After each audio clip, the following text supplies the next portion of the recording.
আজ 23শে জানুয়ারি নেতাজি সুভাষচন্দ্র বোসের জন্মদিন।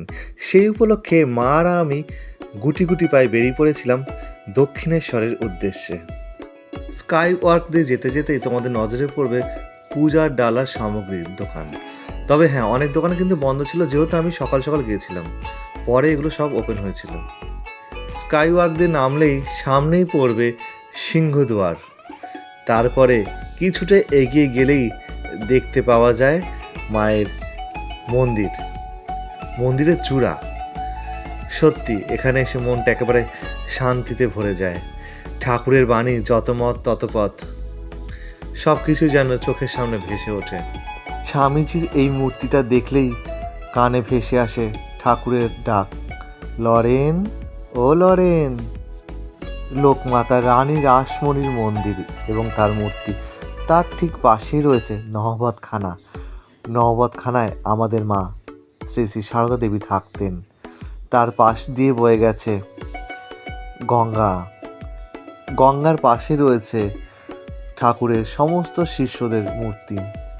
আদি গঙ্গা, আমাদের গঙ্গা নদী বয়ে চলেছিল কল কল রবে বালি ব্রিজের নিচ থেকে হুগলি নদী নাম নিয়ে। সবাই তার শীতল জলে স্নান করছেন। সত্যি অপূর্ব এই দৃশ্য লাগে। দক্ষিণেশ্বরে যতবারই যাওয়া যায় ততবারই শান্তিতে মনটা ভরে যায়। নিচেও কিন্তু রয়েছে অনেক পূজার সামগ্রীর দোকান এবং সেখানে বেশ কিছু ঠাকুরের মূর্তি বিক্রি হচ্ছিল। তো সেখান থেকে আমি নিয়েছি ভগবান রামচন্দ্রের একটি মূর্তি, সরস্বতীজির মূর্তি, হনুমানজির মূর্তি, আদিযোগী। এরপর আমরা ঢুকে গেলাম ভোজনালয়তে ভোজ খেতে। এখানে খেয়েছি আমরা হিঙের কচুরি আর তরকারি, যা ছিল 4 পিসের দাম 50 টাকা। তবে তোমাদের জুতো রাখতে হবে, যার মূল্য নেবে 3 টাকা, ব্যাগ নেবে 10 টাকা এবং ফোনের জন্য নেবে 3 টাকা করে।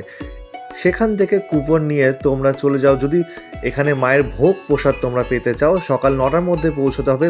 পার হেড 100 টাকার বিনিময়ে তোমরা পেয়ে যাবে দুপুরের প্রসাদ। প্রসাদ কিন্তু দেওয়া হয় দুপুর 1টা থেকে।